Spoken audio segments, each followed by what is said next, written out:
Welcome back to Maltfabriken.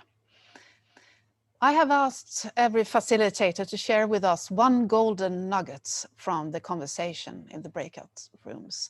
One thought, a theme, something that stood out from the conversation. And they have only 60 seconds to do this. And after 60 seconds, there will be the sound of a bell to remind that it's time to, that's the sound that will be there. Then they need to finish their sentence. So I will start with you, Kate Armstrong from Fab Lab Barcelona, calling Barcelona. Kate, I wonder if you could start with what was your question and then share with us your golden nuggets. Sure. Thanks, Brigitte. So our question was, how can we build a shared sense of belonging without having physical presence? Is it possible to engage and develop culturally online, and how will this look in the future? So the golden nugget that I chose from our conversation that went around cosmolocalism and around emotion and the development of belonging through cultural and emotional connection was the idea of the future. So we talked about this moment that we're in, which is really a moment of rapid transition. And it kind of leaves us and the people who were involved in the original study almost as spectators of the younger generation who are really changing the way that we're engaging and finding belonging online. And I think the best way to kind of sum it up was a comment that was, you know, with our iPhones and with our phones, we've already had our thumbs start to change in an evolutionary way. And perhaps when we're talking about the future, we need to kind of zoom out a little bit to think about, well, you know, what is happening in this massive moment of transition? And are we in fact going to have some kind of change in emotional connection, also in an evolutionary sense? So it's very, very meta, but very interesting. Brilliant. Thank you so much, Kate. And we're moving on to Paola Sarcina. Hi, can I ask you to start with the question you had and then your golden nuggets? Okay, so my question is how to create a safety net for the arts. COVID has revealed the vulnerability of the arts and cultural sector. How can this situation be improved? So the discussion was focused on the fact that both in Italy and Latvia and Denmark, which were the country on which we were discussing during the room, the sector of the cultural sector was not perceived as relevant by the political world and even by the society itself. So it was possible to find the listening by participating in network, in trade union action and union voice, relying on already existing formally structured reality or more informal movement. And so what we say that this is certainly important to continue to work on the form of a network and perhaps also to find forms of collaboration with other economic sectors that are particularly influenced by the cultural sector. Okay, wonderful. Thank you, Paola. And we move on to Ed Cousins. Hello. Yeah, hello there. Can you start by introducing your question? Absolutely. The question that I was given was, what was the understanding of sustainability in the sector before COVID? Has it changed? What did we learn from the pandemic about sustainability? And our conversations really were more focused on the change idea, because the change talks about the before and into the present. And we found that we were meeting less people. We were meeting perhaps the same people. All of us had stopped traveling because we were all at a frantic pace, going to meetings all over Europe and the world and delivering courses face to face. And now we've got a different sort of routine. That was what we found. And when we started looking at the kind of things that we'd learned, there were interesting things that were coming out of it. But again, on the question of change, many of us are involved in education cultural fields, And we were finding that different people learn in different ways. Some people can get their formal learning more successfully through digital formats, and others suffer because the peer-to-peer learning is not so easily facilitated in digital formats. And we thought that it would be good to be able to capture what's the positive and to adjust what's the negative as we go forward. And we also, and probably what I would consider to be the nugget out of it, was that we found what we'd learned, that both individuals and companies were examining, were forced to become introspective and to define or redefine what our core values were. And from that, we were more willing to make connections with people that perhaps we wouldn't have done before, because generally as a species, humanity, we've all had to compromise. Yeah. I don't know what's going on here, but Yes, there's. I'm sorry, Ed. Thank you, Ed, for that very valuable thoughts and golden nuggets. Let's move on to Antonia Silvaggi.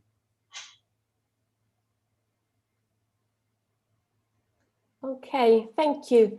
So our question was how to increase art in the community and be of help to the wider community.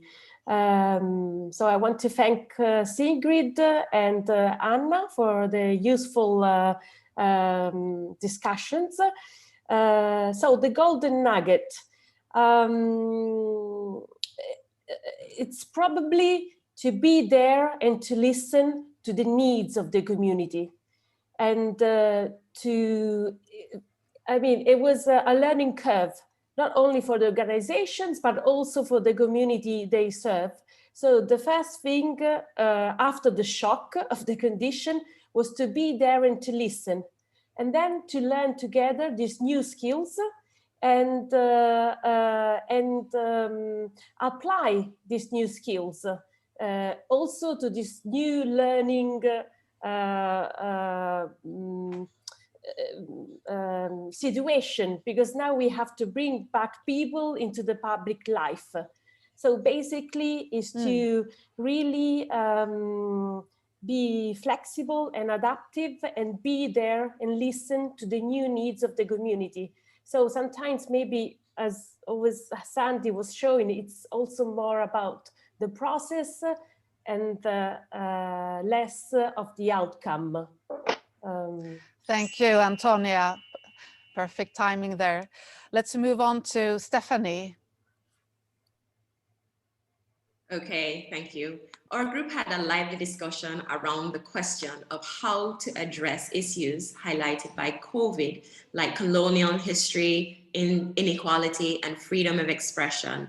And we wanted, to share this idea with everyone about cities as being alive, and in constant need of re-evaluation of what the city values or what communities value. We spoke about the removal of vestiges of problematic and racist past. Should we cancel or reframe? We contemplated that the representations in public spaces mean something different than what they mean in closed spaces, such as within museums, where they can be more easily reframed. And against this background, it was suggested that perhaps removing them from public spaces was a good option, and reframing within private spaces. Also, that there are hidden infrastructures within cities that are invisible to some and visible to others that are important in leveling access. Thank you. Thank you, Stephanie. Quite a big topic to take on there and report in 60 seconds. We moved on to Ignacy, please. Microphone. Yeah, my So the question to deal with was how can we advocate for the value of art to be better recognized by the wider social and political domain. So of course, the first thing we did was to discuss what it meant recognition. What is it that we were trying to reach? What recognition was about? There was a general agreement that recognition was certainly not about money. It was much larger. It was being felt as part of the community, people understanding the contribution to the community, including more the arts as part of a participative democracy exercise, where arts play a better role and gets fairer, not only better, but fairer policies. So that was the goal. Now, how to reach that? There was the conversation. I think my golden point would be that there was the burden is more on the art side. And I think it links with somebody that was also said, there is a burden on the art side to better listen to the community, to better deliver a message that the community wants to receive. Now, there was the point, of course, of not going that far of selling, of turning this into kind of offer and demand, but definitely a burden to better connect with society and better connect with the audience. Thank you. Thank you, Ignacy. And then finally, we move on to you, Sandy. Okay, yes, our question was, how can art and culture contribute to rebuilding society post-COVID? And our golden nugget was, yes, there should be a role for culture and the role should be critical. And like the social welfare system that came into being after the Second World War, now it is the time of culture as a social tool of care after this worldwide catastrophe. Thank you very much. And thank you for facilitating the conversations and joining them. We are now moving into the next phase of this event. And it is time for the Futuring workshop led by Discus' own Martin McFly, Jonathan Cross. So over to you. Thank you very much, Birgitta. And yeah, I'm really pleased to kind of take us into this part of today's workshop. So as we know, in the context of COVID, so many parts of human life need to be refutured, to be reimagined. This is both a necessity, things can't be as they were, but also an opportunity, opening up new possibilities for how things could be. And I think that's already come out very strongly in the feedback from the previous conversations, including, for example, what Kate Armstrong was saying about belonging and refuturing belonging and how we understand how we belong and where we belong. But this also relates to how we think about economic success and where care happens and many other things that have been touched on already. But it also, of course, applies to the creative economy. We need to rethink what the creative economy is and how it can be sustained and flourished. But this is also a big opportunity. So DSHE is future focused, as we've said. We're interested in creating spaces for conversations around what the future of creative economies could look like. And this very much resonates with things that have been raised today already around cultural democracy. Gabriella Rosana mentioned the Porto Charter, which uses the language of cultural democracy. And that's an idea that some of us within the DSHE project have used quite a lot in our work. So we're really emphasizing the imagining of the future of creative economies as a joint effort, as something that lots of people should be involved with, because that will then have consequences for the ways in which creative economy sits within our future acts of citizenship, our future communities, etc., etc. And I was really struck by one comment in the chat during the plenary this morning, that tourism should be understood as an act of temporary citizenship. So I think we could be thinking really broadly about how the creative economy of the future could be enabling new modes of citizenship, new modes of belonging, new modes of community. And that's part of what we're inviting you to do in this next 45 or 50 minutes. So in the first part of today's event, we were looking at the macro policy level. In the second part, we've been hearing from cultural organizations and cultural workers. And now in the third part, we're looking to the future. And we have two questions for you in the breakout rooms. The first one is, if in 10 years' time, in 10 years after the pandemic, 2030 or thereabouts, we were to have achieved an inclusive and sustainable creative economy in a city, what would it look like? So we're going to encourage you to think really broadly, let your imagination take you where it will, as to what that inclusive and sustainable creative economy would look like. And then the second question is, if we are to get there to that desirable future, what do we need to start doing now, today, in order to make that future a reality? So these conversations are going to be in two parts, about 25 minutes to imagine the future, get all of those ideas out, and then about 25 minutes to start thinking about what we need to start doing today. So we're encouraging it to be fast paced. Don't censor yourself, just allow the ideas to flow. And then we're going to have another 60-second golden nugget feedback session. And an important point to emphasize is that we are keen to see this conversation as part of an ongoing exchange with Indice over the next 12 months. So beginning to think about the future with you today, but we're inviting you to keep in touch with us in our future events over the next 12 months, where we'll be thinking about the future on an ongoing basis. So each facilitator will give you a little bit more detail about how this is going to work, including we'd like to record these conversations, but if anyone would prefer us not to, please do say. But I think now, without further ado, Burak can help us move into those breakout rooms, and we'll see each other again in about 45 or 50 minutes time. Thanks a lot.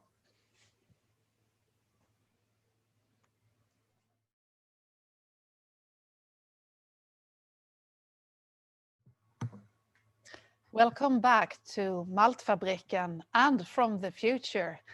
Jonathan, I'm so curious to hear what has happened in the future breakout sessions. Over to you to report back now. Great, thanks, Birgitta. And I'm going to try the 60-second feedback mechanism. So in our group, when we were thinking 10 years into the future, the creative economy really recentered community in terms of where funding is focused, where policy processes happen. So there was a recentering of community in many different ways that we could elaborate. Secondly, there was a transformation of urban space, reclaiming streets for spontaneous cultural and creative life, reclaiming buildings for new accessible opportunities for cultural and creative life, and communities being central to processes of urban regeneration and planning. But maybe the key point, the third point, is not to overdetermine the future. We don't want to be architects of the future, but rather be committed to a set of ethical principles that enables the democratic imagining of the future collectively. And there's lots more that we could say about that, but that's our 60 seconds. Okay, so I'm now going to invite Jana, you're on screen, so why don't you feedback from your group? Okay, actually, thank you, Jonathan. Actually, there were a pair of us, not really a group. But yes, what we got for the future is went to this ecological understanding of the future. So value needs to be openly understood, and also culture needs to be inclusively and openly understood. And there will be a variety of actors doing collaboratively and connectively working together. And how then we imagine that we would get there.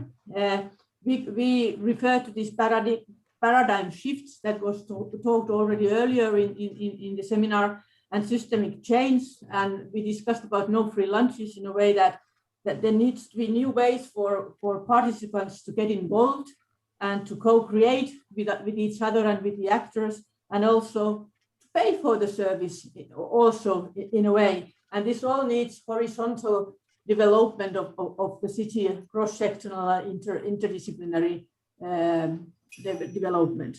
Thank you. Brilliant. Thank you, Jana. Let's swiftly go to Tamsin. Hi there, everyone. We had a really interesting group, which was actually looking, can you hear me, by the way? Yes. Quite specific things around what we have now, but scaling them up. So we had very specific things about local community gardens, beekeeping opportunities, a question around safer places for women at night, valuing subculture spaces, making sure spaces are more accessible, like recreation and cultural spaces are more accessible for different genders, different ethnicities. So yeah, basically all the good things that we already have, but more of it, more accessible, more of what we've seen in terms of the kind of concepts of mutual aid and mutual recognition being scaled up. And then in terms of how we get there, I mean, there was this question of like, we've already had this conversation. Like we have a lot of these conversations. We've been going around this for, 30 years, and we'd like to see more action. Again, this question of valuing different voices and decision-making processes, valuing different experiences, valuing different voices, really thinking about like applying actions to different forms of valuing, and and I'll stop there. Brilliant. Thanks, Tam. Just to make one connection, this idea that we already know what the good things are, we just need more of them. In our group, there was a conversation around, we already know what good neighborhoods look like. Why don't local authorities allow us to get there? So maybe that's a theme to think more about. Like, we know what a good community, a good future looks like. It's just a question of the processes to get us there, perhaps. Tommy, over to you. Yes, hi everyone. So in an ideal city, culture and artists would have a central place in the city. That would mean improved awareness of the role of artists in the city, and it would mean a change in the image of artists in the city. And to achieve this kind of future, central means would be to see cultural planning as a default way of planning our places and spaces. This would require shift from short-term thinking to long-term thinking, and also this would mean seeing the existing resources of a city and to building sort of positive narratives of what cities have at hand. And these positive narratives could be built with the help of arts and culture. Great, thanks, Tom. And yeah, the shift to long-term thinking resonates with something that Sandy was reporting on earlier in terms of the need for more strategic thinking. So I guess we could think about how you combine long-term thinking with modes of community consultation in new ways. Thanks a lot, Tommy. Also, one quick comment. There were a lot of talk about these city-level strategies for cultural planning, and there were examples of Malmö in Sweden, for example, which have this strategy for cultural activities. Brilliant. So maybe we could collect sort of examples of good practice such as that along the way. Thank you. Lily, over to you. Yes, thank you. We also had very interesting discussion. The future looks like there's no waste. There would be more respectful tourism and consciousness for tourists. The cities would be sustainable hubs for rural areas, sort of supporting them. There would be co-creation, getting people involved and having a shared feeling of ownership of different kinds of places. Everyone would have digital access, sort of internet by 2030, and sort of a low-level exchange would be in the future. How to get there?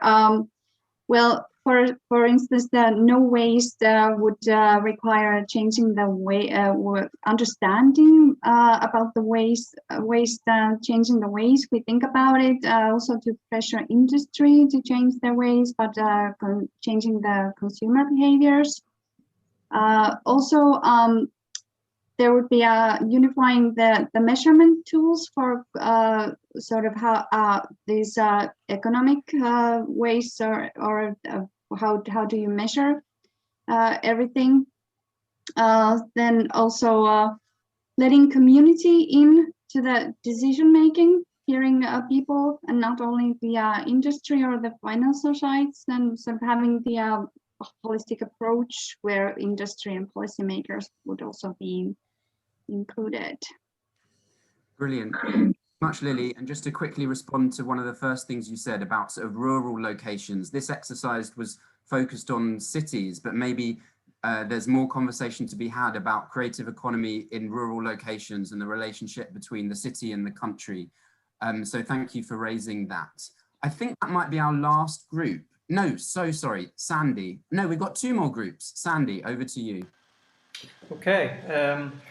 Well, with regard to the future, our main comment was that we would like an inclusive and accessible cultural communities that is more representative of invisible communities. So a more representative cultural communities. And how to get there? Well, a range of things. Changes in leadership, support for the younger generation, a change of values, addressing inequalities in accesses to space and resources, allowing different voices to come through, and to invest COVID support and time in this move for change in the future. And lastly, to recognize that we are part of the problem and that the change should start here, and that this issue is even recognizable in our event today. Great. Thank you, Sandy. And it's very welcome to have that kind of reflexivity about where we sit within this and the change that needs to happen. Thank you. Let's go to Ada for Hello, everybody. My group was actually one person, so we went very deeply, trying to find a solution for the city of Rome, and yeah, there were a lot of practical ideas, mostly revolving around a green change for the city, the involvement of public administration, civil societies, businesses, and cultural creativity industries. So the idea of working together to on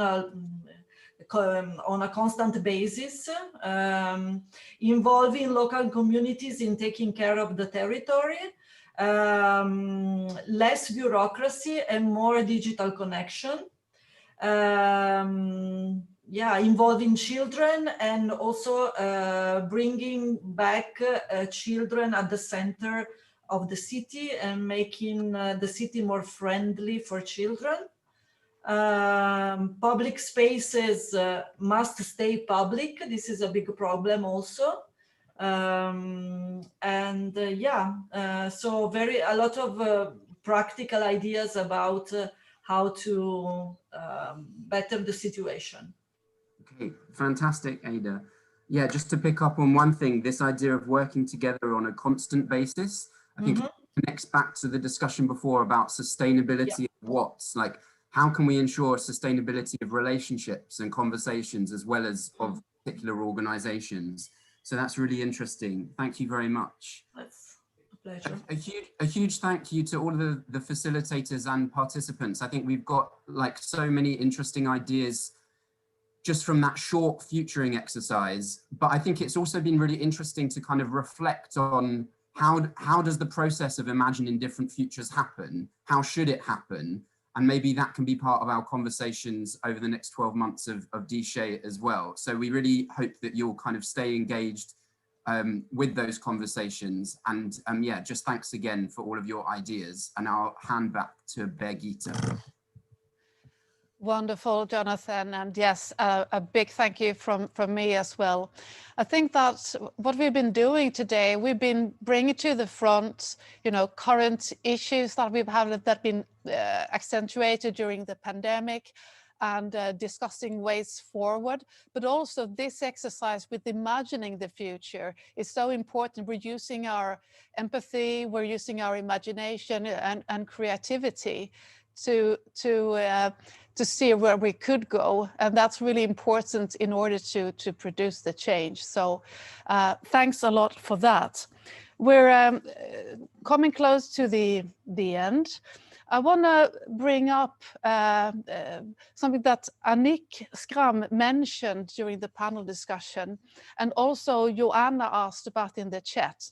We talked about the kick as a new opportunity. And I want to say that maybe not everybody are aware of the kick. I think you all know about the Creative Europe program, and that's being launched now. So I just want to take this opportunity to clarify it, because the EIT, which is the European Institute of Innovation and Technology, which is an independent body operating with the Horizon program's KIC initiative. This is the Knowledge and Innovation Communities. These are long-term investments into innovation in different sectors and topics. And now, for the first time, they're going to launch an initiative for the culture and creative sector and industries. And this is something that that has the potential of influencing the whole scene. So I think it would be great, as Annick also suggested, to look into this as a possibility of linking a lot of the questions we were talking about today. Is really several of the policies coming together and using sort of the lenses of innovation to bring it together. So I recommend you to look into EIT's website if you're interested to learn more about this. Okay, we came here today to talk about how we can develop inclusive and creative economies. Darna and Jonathan introduced us to the DISCA research framework and the concepts. Kristen told us about the story of Maltfabriken. We had a panel discussion with great contributions also from you in the audience. And we had presentations from Sandy and Stephanie of what they've learned from a lot of cultural practitioners around Europe. Then we had a breakout session with the 7 questions, and we had the Golden Nugget reports, followed by the Futuring workshop and the response to that. We've been doing a lot of work today, and there's been so many people involved and many voices have been heard. So now I want to invite Jonathan, Sandy, and Annick to reflect a bit about what you've heard today. Your thoughts, maybe even emotions, your main takeaways from today's sessions, and maybe any suggestions for what the next steps could be. I wonder, Sandy, would you like to start off? I wouldn't like to start off, but I will. Oh, no. So, yeah, my thoughts. I mean, if today has shown anything, it shows that you cannot separate the economy from the holistic approach within culture and society in general. So, like the topics all the time, were not about the economy almost exclusively. They went very quickly into other issues, which shows that the economy is a tool, like any other tool, and it's really necessary. But for me, it brought up issues again around what we mean by culture, what we mean by art, what we're working for, what we're trying to achieve, in the long term. And these issues have been there before COVID. I mean, they're not new. Some of them have been highlighted again. But I think we really have to be careful. We need to define all the time what we mean by arts and what we mean by culture when we're discussing these things. We can't take it for granted. And I think if we keep replacing or using these words symbiotically, it doesn't help, because culture is about the development of society. It's about everything that we as humans do. Art is just a part of that, but culture includes everything that humans do outside of the natural world, and how we do that is through creativity. So we creatively create the future. So the economy is a tool for doing that, but it's just one of many tools. And I think the problem is all the time that we fail to actually have these discussions or to be clear about what we mean before we enter into the discussion about the tools or how to get there. And in our last discussion we had in our group, it was really about how if we come out of the pandemic the same as we went in and nothing has changed, then these problems will continue to occur in society, etc. It's not just about culture, it's about everything.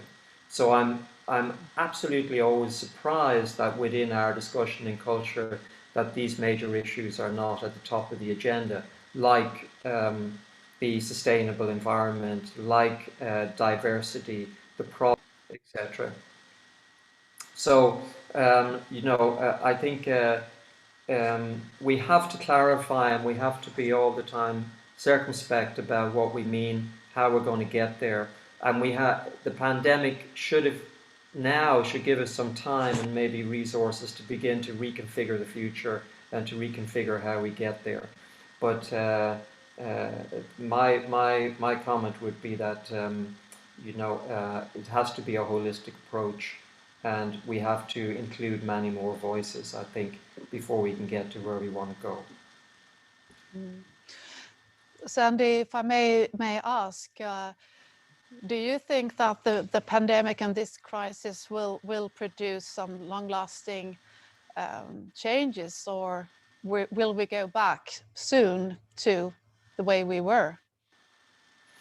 Well, I think the problem is we never left where we were. That's the problem. Yeah. So we're still there, and we haven't used this time or this crisis in a very productive way. Now, I was very heartened to hear Emmanuel say earlier on, because that was inspiring, that there is an opportunity here after this crisis to maybe reconfigure how we think about the world the same way as we did after the Second World War, with bringing in the whole social policies and a whole new social development. Now maybe it's time for a cultural development.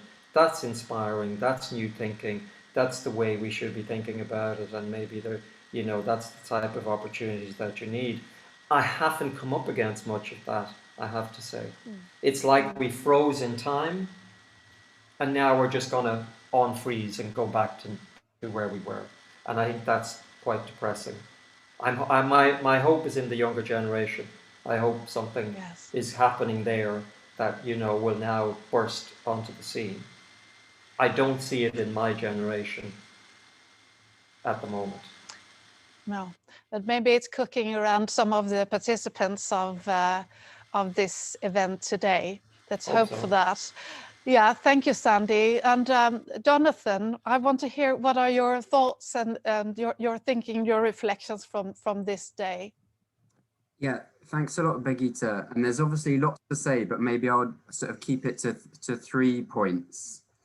So maybe the first one, just sort of to connect most directly to what Sandy was saying. If in the context of COVID-19, in a sense, the future needs to be reimagined, it kind of has to be, things can't be the way they were, we might ask ourselves, what has art got to do with it? Or sensitive to Sandy's very important point about definitions, what has the creative economy got to do with it? And just to note that my colleague Nick Wilson, who can't be here today, would absolutely agree with you, Sandy, about the importance of distinguishing between art, culture, and the creative economy, and has written a wonderful book exploring some of this. And I could say more about how we're thinking about that within D-Shape. But just to sort of come back to this point, in a way, maybe what today helps us to do is to recenter our thinking. So in a sense, if we're thinking broadly about community, about the future beyond COVID, about what good lives look like, then what does art, culture, and creative economy have to contribute to that? And it might be lots of expertise in imagination, lots of expertise in building relationships, lots of expertise in democratic deliberation, etc., etc. So that's one thought, sort of that kind of recentering and sort of saying, what do we bring as a set of practitioners within that broader conversation post-pandemic?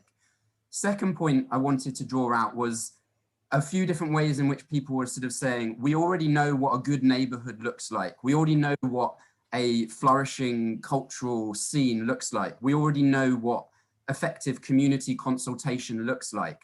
So why isn't it happening? So I think it's useful just to kind of raise that. Like the conversations have gone on for a long time, but change doesn't happen. So how can we think about new overarching stories within policy that creates a new space for the change to actually happen? So that would be one thing to sort of ask ourselves. Why don't the things that we know are good happen more than they do? And how can we understand the policy process in order to open up the space for those things to actually happen? And I think we could draw on examples from Belfast, from Portsmouth, from other places that we've heard about today. Those are two examples from my group.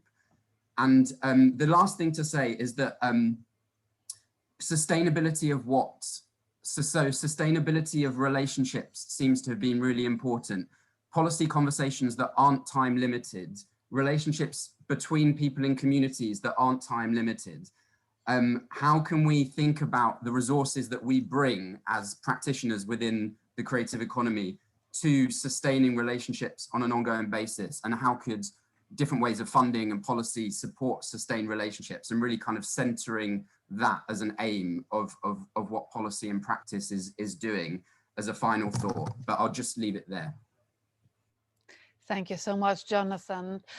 And then I want to give the last word to you, Jarna, also the principal investigator of the DISHA research. Thank you very much, Birgitta. It's been great that you've been running this show. I mean, it's really been an exciting experience. It's been a long, exhausting, but insightful afternoon for all of us. We've learned about the new policy maneuvers to support creative economy in the EU, and also about the ways in which our DISHA project aims to contribute to these ongoing discussions. But most importantly, we have together taken a step to build a brighter, more sustainable and inclusive future for the creative economies. We acknowledge the challenges the pandemic has created to creative economies, although we understand that many of those challenges were there already before pandemic. Pandemic made them just more visible. On the other hand, we also acknowledge the unexploited opportunities in creative economies. New technologies, digitalization, and new capabilities, for example, make it possible to innovate new ways to create different sorts of value in creative economies. Again, pandemic further highlighted, but not created, the need for such changes and new innovations on individual, organizational, regional, and even systemic levels, as this future in exercises has demonstrated. This will indeed challenge the existing understanding of the nature and role of creative economies in the society. We are not doing it by ourselves, but we work and interact closely with the actors and stakeholders in the field. Therefore, I wish to thank you all for participating in this webinar today. I also encourage you to follow DISHA in the future, as we are intensifying our interaction with the stakeholders when we progress with analyzing our rich empirical data from the regions and try to do our best to respond to our research questions. So we do have Twitter account, we do have web pages, we have Instagram account, Facebook account. So please stay tuned and follow our research. Have a lovely and sunny summer, and do stay safe. And as I said, thank you very much to Transeurope House, Jonathan, Birgitta, Burak. You all done excellent work. Thank you very much. And ciao from my part. Keeping in touch. Thank you, Jarna. Yes, thank you, Jarna. And I have nothing more to add. Stay safe out there, be bold, and dream on. We'll do this together. Thank you so much. Bye. Bye. Everyone.